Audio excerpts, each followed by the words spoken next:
Interior करने का फायदा ये होता है कि हमारा स्पेस दिखने में काफी अच्छा दिखाई देता है, साथ में ये काफी फंक्शनल भी बन जाता है। पर कभी कभी गलत तरीके से जब इंटीरियर किया जाता है तो चीजें अच्छे दिखने की बजाय खराब दिखाई देना शुरू हो जाती है, और जहां पर चीजें आपको आसान और अच्छे तरीके से इस्तेमाल में आनी चाहिए वहां पर दिक्कत आना शुरू हो जाती है, यानी कि पूरी तरह से फंक्शनैलिटी भी खराब हो जाती है। और ये सभी चीजें जब आपका इंटीरियर होने के बाद आपको पता चलती है तो इसमें आपको काफी ज्यादा पैसे का नुकसान उठाना पड़ता है, और हमेशा के लिए ये सरदर्दी आपके घर के अंदर रहती है, जो कि काफी बुरी बात होती है। तो आज का ये जो वीडियो होने वाला है इसमें हम कुछ बेसिक पर प्रैक्टिकल मिस्टेक के बारे में देखने वाले हैं, जो कि अक्सर ही साइट के ऊपर हो जाती है। तो अगर आपको इनके बारे में पहले से ही पता होगा तो आगे चल के आपको ज्यादा दिक्कत नहीं होगी। सबसे पहली चीज तो ये आ जाती है कि जब भी आप अपने घर का इंटीरियर वर्क करने वाले हो तो आपको स्टेप बाय स्टेप चीजों को करना चाहिए। बहुत बार ऐसा होता है कि सही सीक्वेंस के साथ अगर आप चीजों को नहीं करते हो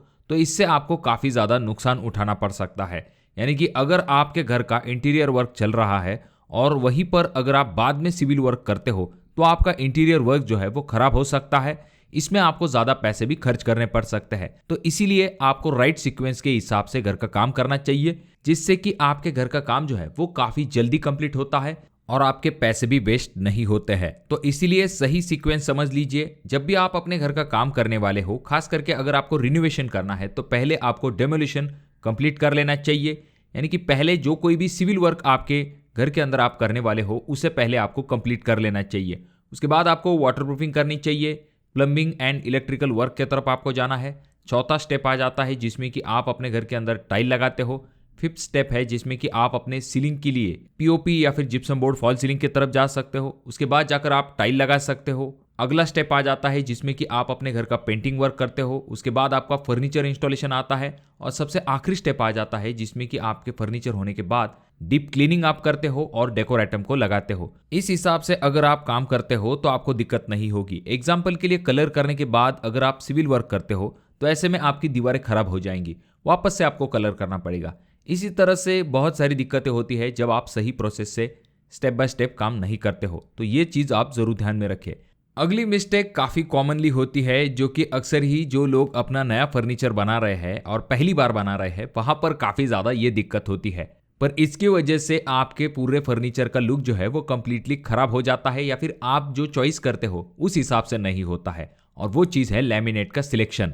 देखिए दोस्तों, जब भी लैमिनेट को सिलेक्ट करने की बात आती है तो वो काफी हाईलाइटेड और इंपॉर्टेंट चीज होती है, जो कि आपको बार बार दिखाई देती है। और जब भी लैमिनेट को सिलेक्ट करने की बात आती है तो वहां पर कुछ कॉमन गलतियां हो जाती है। सबसे पहली चीज, हमें इतनी ज्यादा आइडिया नहीं होती है कि ये किस तरह से हमारे वार्डरोब के ऊपर दिखाई देगा। और प्रॉब्लम तब ज्यादा बढ़ जाती है जब आप उसे कैटलॉग के ऊपर काफी छोटे पैमाने पे देखते हो और इस छोटे सैंपल से आप अंदाजा लगाने लगते हो कि ये किस तरह से दिखाई देगा, जो कि नए लोगों के लिए काफी कॉम्प्लिकेटेड चीज हो जाती है। और आप अंदाजे से सिलेक्ट कर लेते हो कि इस लैमिनेट को हमें अपने वार्डरोब के ऊपर लगाना है, और जब इसे एक्चुअल में बड़े पैमाने पे लगाया जाता है, ऐसे में आपको दिखाई देता है कि जो डिजाइन आपने सिलेक्ट की थी, आपके दिमाग में जो चीज थी वो एक्चुअल में तो दिखाई नहीं दे रही है। ये कुछ अलग ही लुक दिखाई दे रहा है। ऐसे में आप परेशान हो जाते हो, और जब आप बनाने वाले से पूछते हो कि ये किस तरह से आपने बना दिया है, तो वो आपसे सिंपल एक चीज कहता है कि जो लैमिनेट आपने फाइनल किया था वही हमने इसके ऊपर लगाया है, तो इसमें हमारी कोई गलती नहीं है। देखिए दोस्तों, यहाँ पर गलती किसी की भी नहीं है। यहाँ पर एक चीज आपको ध्यान में रखना जरूरी है कि जब भी आप लैमिनेट को सिलेक्ट करने वाले हो तो आप बड़े शीट को एक बार जरूर देख लीजिए, जिससे कि आपको थोड़ा सा ब्रॉड आइडिया आता है कि ये एक्चुअल में जब इसे लगाया जाएगा तो ये किस तरह से दिखाई देगा।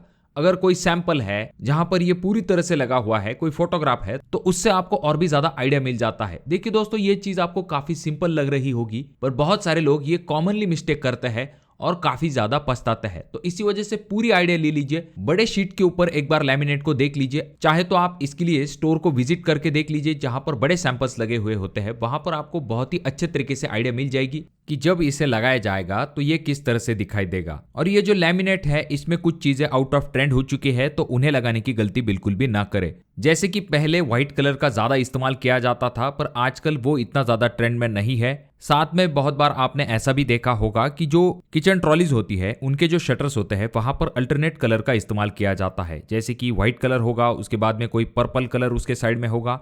इसी तरह से व्हाइट प्लस रेड, इस तरह के कुछ कॉम्बिनेशन बनाए जाते थे, वो आजकल ट्रेंड में नहीं है। आजकल सिंपल और प्लेन कलर को रखा जाता है, खास करके किचन ट्रॉलीज के लिए। तो पेस्टल कलर शेड जो है वो आजकल काफी ज्यादा ट्रेंड में है, तो आप उनके बारे में सोच सकते हो। इस तरह के कुछ ग्लॉसी डिजाइन होते हैं, वो भी काफी अच्छे दिखाई देते हैं, तो आप उनके बारे में जरूर सोच सकते हो। उसके बाद अगला इंपॉर्टेंट पॉइंट आ जाता है, जिसमें कि आजकल बहुत सारे लोग फॉल सीलिंग को सिर्फ एक एक्स्ट्रा खर्च समझते हैं, जिसकी की कोई जरूरत नहीं है। इसी वजह से बहुत सारे लोग बिना फॉल सीलिंग किए अपने छत के ऊपर सरफेस पैनल लाइट के ऑप्शन को लगवाना पसंद करते हैं। पर देखिए दोस्तों, जहां तक बात आती है फॉल सीलिंग की, तो इसके लुक का कोई मैच नहीं है। जब भी आप फॉल सीलिंग करते हो तो आपके रूम का लुक जो है वो कंप्लीटली चेंज हो जाता है। यानी कि सबसे पहला फायदा ये आ जाता है जो कि है लुक के रिलेटेड, और इसमें भी कुछ ऐसे ऑप्शंस है जिनमें कि आपको खर्च भी कम आता है और लुक भी अच्छा दिखाई देता है। और फॉल सीलिंग करने का दूसरा इंपॉर्टेंट फायदा आ जाता है जो कि है लाइटिंग के रिलेटेड। जब भी आप फॉल सीलिंग करते हो तो आपके सामने लाइटिंग में बहुत सारे ऑप्शंस आ जाते हैं। उन्हें हाइड करने के लिए प्रॉपर सीलिंग होती है, जिस वजह से वायरिंग वगैरह हाइड करने की ज्यादा दिक्कत नहीं होती है। ऑलरेडी ये आपके पैनल के पीछे आ जाते हैं। और लाइट में चाहे आप पैनल लाइट लगाओ, सीओबी लगाओ, या फिर आप इस तरह की एलईडी स्ट्रिप लगाओ, तो ये सभी चीजें आपके फॉल सीलिंग में काफी खूबसूरत दिखाई देती है। और इस तरह की जो लाइटिंग होती है वो न सिर्फ आपके सीलिंग को खूबसूरत बनाती है, बल्कि इस तरह के जो वार्म व्हाइट लाइट टोन्स होते हैं, जब भी ये आपके फर्नीचर या फिर डेकोर आइटम के ऊपर गिरते हैं तो एक शैडो इफेक्ट क्रिएट होता है, और ये दिखने में काफी लग्जरियस और प्रीमियम दिखाई देता है।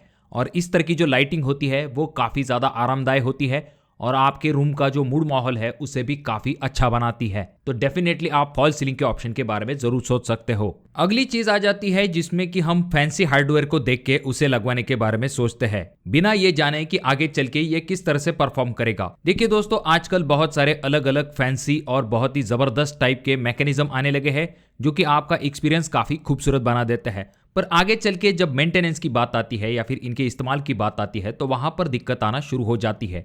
जैसे कि बहुत बार आपने देखा होगा, आपके जो किचन्स होते हैं या फिर आपके बेडरूम में जो लॉफ्ट्स होते हैं, वहां पर बहुत सारे लोग हाइड्रोलिक सिस्टम को लगाते हैं अपने शटर को ओपन करने के लिए। पहले तो आपको ये काफी परफेक्ट लगेगा, क्योंकि इससे आपको एक प्रॉपर ओपनिंग मिलती है, आपको शटर को ओपन करने में काफी आसानी होती है। पर जैसे ही कुछ महीने बीत जाते हैं और आप इनका रेगुलर इस्तेमाल करना शुरू कर देते हो, तो आगे चल के हाइड्रोलिक में जब खराबी आना शुरू हो जाती है तो इसे बंद करने में काफी ज्यादा दिक्कत होती है, और इसका रिप्लेसमेंट आपको करवाना पड़ता है। ऐसी चीजें अगर बार बार होती है तो आप काफी ज्यादा परेशान हो जाते हो। इस तरह के और भी कुछ मैकेनिज्म होते हैं, पर इनकी वजह से होता यह है कि चीजें जो होती है वो थोड़ी सी कॉम्प्लिकेटेड हो जाती है और खर्च भी ज्यादा आता है।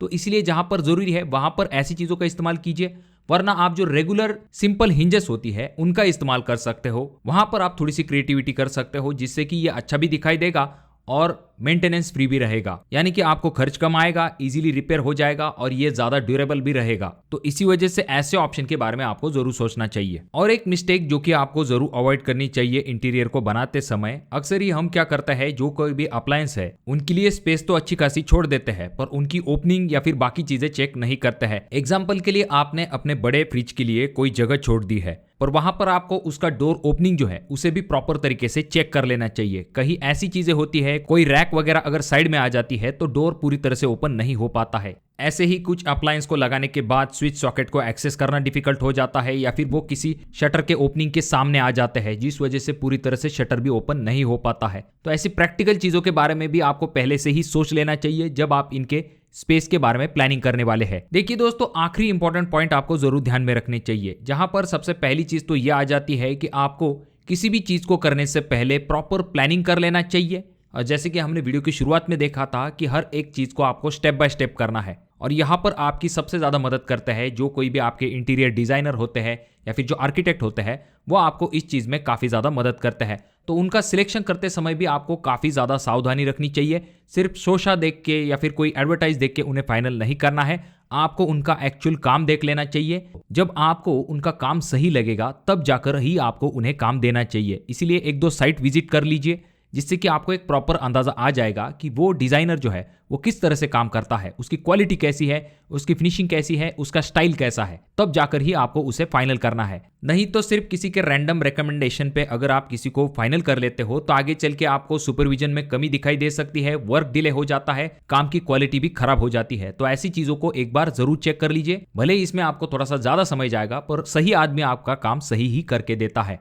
और आखिरी इंपॉर्टेंट पॉइंट आ जाता है कि आपको ऐसे कामों के लिए कभी भी जल्दबाजी नहीं करनी चाहिए, क्योंकि बहुत बार रिनोवेशन करते समय, इंटीरियर करवाते समय लोगों के पेशेंट जवाब दे देते हैं। इस वजह से वो चाहते हैं कि ये जल्द से जल्द कंप्लीट हो जाए, इससे उन्हें छुटकारा मिले। देखिए दोस्तों, ये चीजें आपके साथ सालों साल तक रहती है, इसी वजह से ऐसी चीजों में जल्दबाजी बिल्कुल भी ना करें। और जब चीजों में आप जल्दबाजी करते हो तो क्वालिटी खराब होने के चांसेस काफी ज्यादा बढ़ जाते हैं। तो इसी वजह से एक टाइमलाइन रखिए, उसी टाइमलाइन के अंदर अपने घर का इंटीरियर का काम कंप्लीट करने की कोशिश कीजिए। वही डेडलाइन आपको आपके डिजाइनर के साथ डिस्कस कर लेनी चाहिए और फिर उस हिसाब से अपने घर का इंटीरियर वर्क करवाना चाहिए।